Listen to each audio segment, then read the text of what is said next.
राम मातृ दिवस की ढेर सारी शुभकामनाएं। कहा जाता है कि आधुनिक युग में कोई न कोई एक विशिष्ट दिवस बना दिए गए हैं और हमारे यहाँ तो संस्कार के क्रम में प्रतिदिन पवित्र और पावन है। लेकिन आज मातृ दिवस है। अपने यहाँ कहा जाता है कि प्रातः काल उठ के रघुनाथा, मात पिता दो नवा वही माथा। तो यह देश सनातन राष्ट्र है, सांस्कृतिक राष्ट्र है और लोक सुमंगल संवाद के तीसरे चरण में हम गांधी दर्शन की चर्चा कर रहे हैं। गांधी जी के एक आदर्श व्रत जिसमें हमने सत्य, अहिंसा, ब्रह्मचर्य की चर्चा किया है। आज अस्तेय और अपरिग्रह की चर्चा करेंगे। अस्तेय कहते ही मन में एक अजीब सा प्रश्न उठता है। देखने पर लगता है कि यह चोरी की बातें हर काल में रही है। भगवान कृष्ण को चित्तचोर से लेकर के माखन चोर तक कहते हैं। तो उसी में यह भी कहते हैं कि सुदामा उनके जो सखा थे, गैया चराने जाते समय मां ने उनको कुछ चने दिए थे खाने के लिए और उन्होंने कृष्ण को बिना बताए वह सब चने खा गए, जिसके कारण से सुदामा वर्षानुवर्ष गरीब रहे जब तक प्रभु की कृपा नहीं हुई। तो यानी सत्य क्या है, असत्य क्या है, धर्म क्या है, अधर्म क्या है, इसकी व्याख्या बहुत अद्भुत होती है। लेकिन चाहे वो पतंजलि हो, चाहे वह महात्मा बुद्ध हो, चाहे महावीर स्वामी हो, यानी भारत में परंपरा से एक शुद्ध सात्विक तात्विक व्यक्ति बनने की अपेक्षा है, सभ्य नागरिक बनने की बातें हैं। और उसी के क्रम में बापू ने भी अपने दर्शन में कहा कि जो ऋषि मुनियों ने बातें कही हैं हम उसको आगे बढ़ा रहे हैं। और उन्होंने एक आदर्श व्रत लिए थे और उसमें उनका अस्तेय से मतलब कि किसी की जबरदस्ती संपत्ति हड़प लेना, चोरी करना, यह कदाचार है। सच में यह कदाचार है और सबने कहा है कि चोरी नहीं करना चाहिए। उस समय गौओं की चोरी होती थी, किसी की संपत्ति हड़प ली जाती थी। यानी कहा जाता था कि पहले जर जोरू और जमीन या झगड़े की जड़ होती थी या चोरी की वस्तु होती थी। लेकिन आज तो उसका भी स्वरूप बदल गया है। आज जब हम चोरी की बात करते हैं, अस्तेय की बात करते हैं, तो कैसा चोरी का स्वरूप बदल गया है। ठीक है, आजकल घरों में सेंध लगा करके या चुपके से कोई चोरी की घटनाएं धीरे धीरे कम हुई हैं, वैभव बढ़ा है, यह कलयुग है। तो कलयुग में चोरी के भी तरीके बदल गए हैं। यानी आज तकनीकी युग में एक शब्द चलता है हैकर। हैक कर लिया हमारी आईडी को, उसमें से हमारे हैक करके पैसे निकाल लिया, हमारी बौद्धिक संपदा की चोरी हो गई। ऐसे ही एक अंग्रेजी में चीटर शब्द भी चलता है, चीट कर लिया। तो आज उस समय चोरी का जो स्वरूप था, अस्तेय का जो स्वरूप था और आज का जो स्वरूप है, इसमें अंतर तो आया है। लेकिन यह कदाचार है, उस समय भी था, आज भी है। आज अगर हम चोरी कर रहे हैं और चोरी करके, यानी आप समझिए कि चाइना ने अपने लैब में वायरस बनाए और किसी को बताया नहीं, छिपाए रहा, यह भी चोरी है, अस्तेय है, मानवता के साथ कदाचार है। आज काल समय परिस्थिति के हिसाब से सब सिद्धांतों में परिवर्तन होता है, और अपने यहां तो इसलिए कहा गया है ना कि सार सार को गही खरे तोता दे उड़ाए, यानी जो अपने काम लायक चीजें हैं उसको आप ग्रहण करिए। ऐसे ही सनातन परंपरा में जो अच्छी चीजें हैं, किसी भी दर्शन में अगर हम देखते हैं उसमें 4 बातें अगर अच्छी हैं तो उसको ग्रहण करने में कोई हमको संकोच नहीं होना चाहिए। और परंपरा में हमारे यहां हमेशा रहा है, नित्य नूतन प्रयोग की छूट रही है,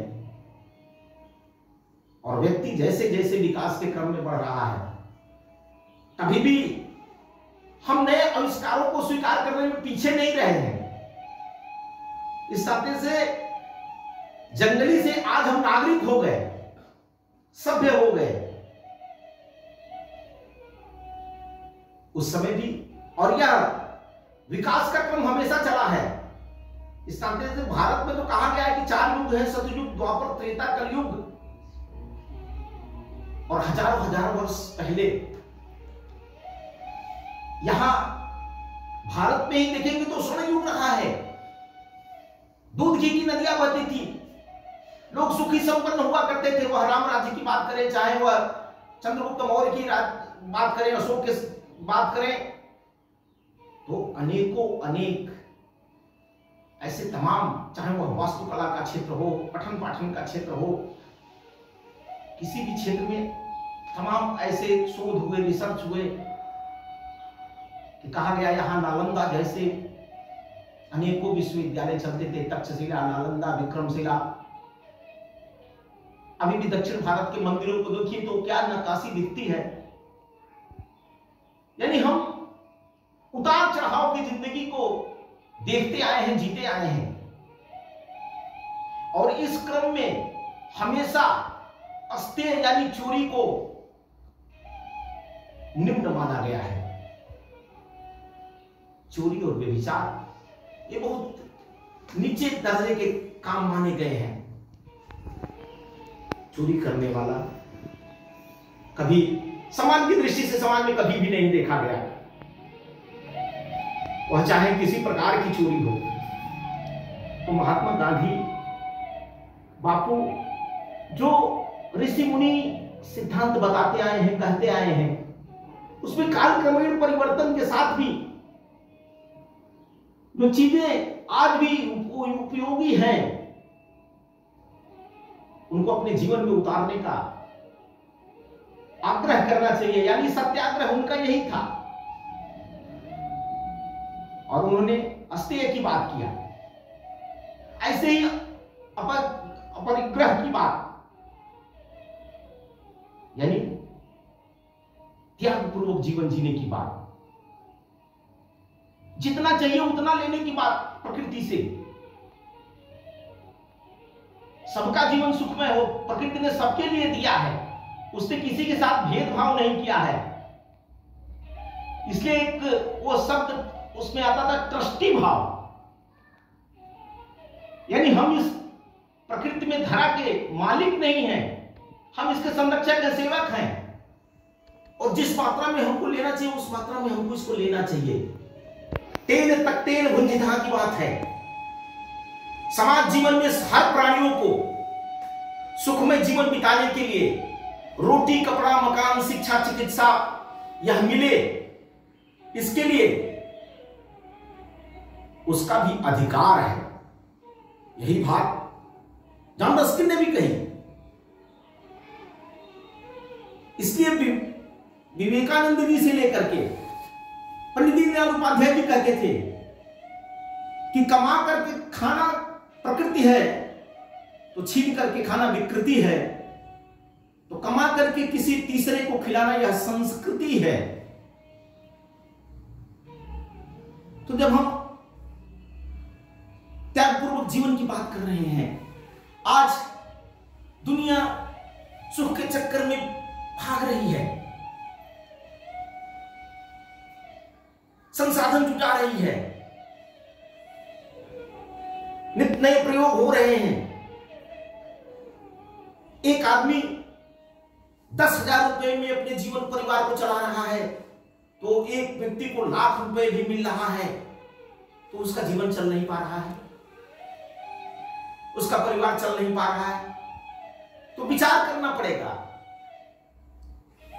कि आखिर हम अपने जीवन में किस प्रकार के खर्चे कर रहे हैं, कहां तक इसको बढ़ा रहे हैं।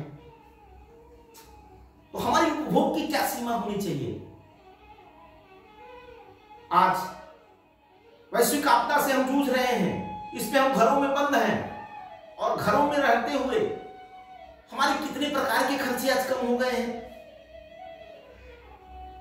बड़ी बड़ी होटल में बड़ी बड़ी 3 पेज पार्टियां, वह ऐसो आराम की जिंदगी, वह मेकअप पर खर्चा होने वाला है। आजकल ब्यूटी पार्लर बंद है, सैलून बंद है।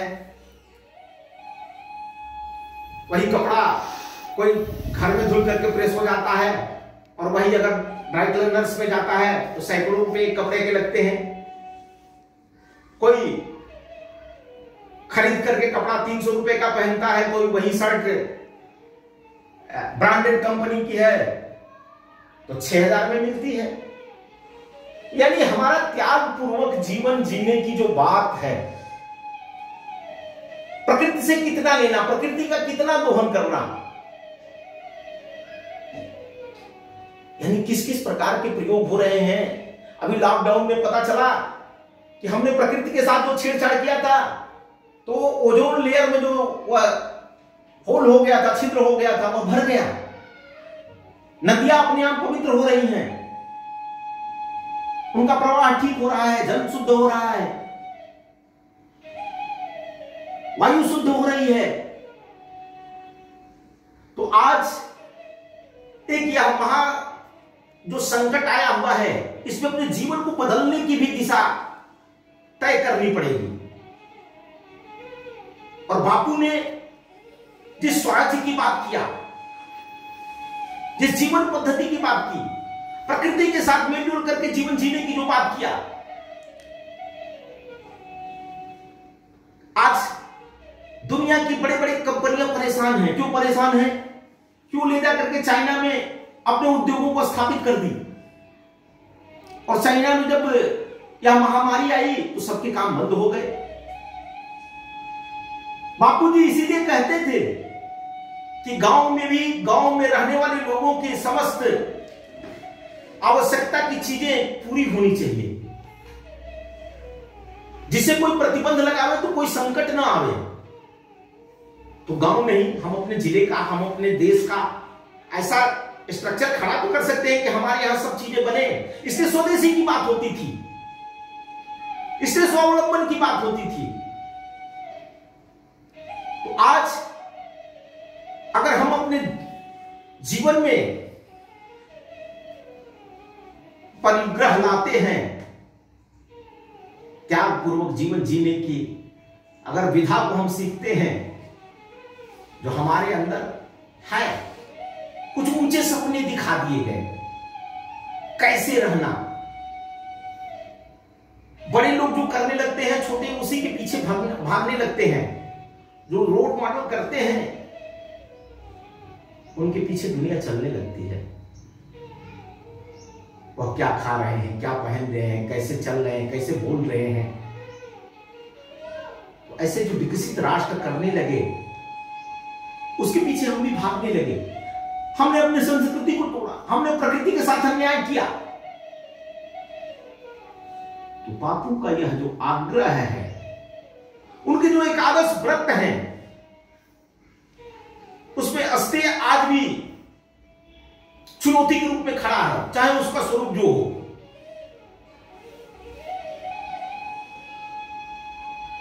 आज अगर हमारा जीवन आनंदमय बनाना है, सुखमय बनाना है,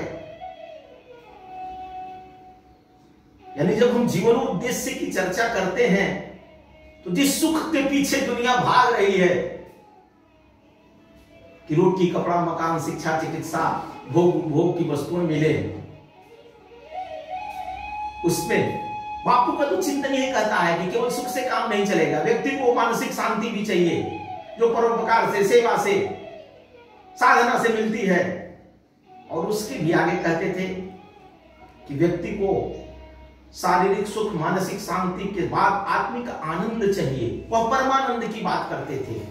उनका ईश्वर में विश्वास था और प्रकृति को ईश्वर मानते थे। सब ही नचावत राम गुसाई, यानी वह आस्था की प्रतिमूर्ति थी। मंगल प्रभात में वह जब प्रार्थना होती थी तो ईश्वर की प्रार्थना और सबके मंगल में जीवन की कल्पना उनके आश्रमों में आप देख सकते हैं। आज भी कभी आश्रम में अगर हम जाते हैं तो कुछ चीजें वहां देखने लायक मिलेंगी, कुछ को अपने जीवन में उतारना चाहिए। मैं 100% किसी बात को अपने ऊपर लागू करने की बात नहीं करता, लेकिन जो लोगों ने कहा है कि सार सार को कहकर एक ठूठा नहीं उड़ाए, अपने जीवन को सुखमय बनाने के लिए अगर कुछ बातें उपयोगी लगती है तो इसको युवा पीढ़ी को अपने जीवन में उतारना चाहिए। और बापू का दर्शन मुझे लगता है कि समझ करके आज की जो चुनौतियां हैं इसका समाधान बापू के दर्शन में है, बापू के जीवन पद्धति में है, और यही विश्व मंगल का मार्ग है। इसलिए विश्व सुमंगल हेतु में हमको भारतीय चिंतन दर्शन को अपनाना पड़ेगा, अपने जीवन को बदलना पड़ेगा। हम बदलेंगे, योग बदलेगा, तब हम जो सर्वे भवन्तु सुखिनः, सर्वे सन्तु निरामया, सर्वे भद्राणि पश्यन्तु मा कश्चित् दुर्भाग् भवेत् का संकल्प लिए हैं, वह संकल्प पूरा होगा। हम जो कहते हैं कि विश्व का कल्याण हो, प्राणियों में सद्भावना हो, वह इन बातों का अगर हमने अनुसरण किया, इस पर चलने का प्रयास किया, तो हम सबका जीवन सुखमय होगा। आज के लिए बस इतना ही। प्रणाम।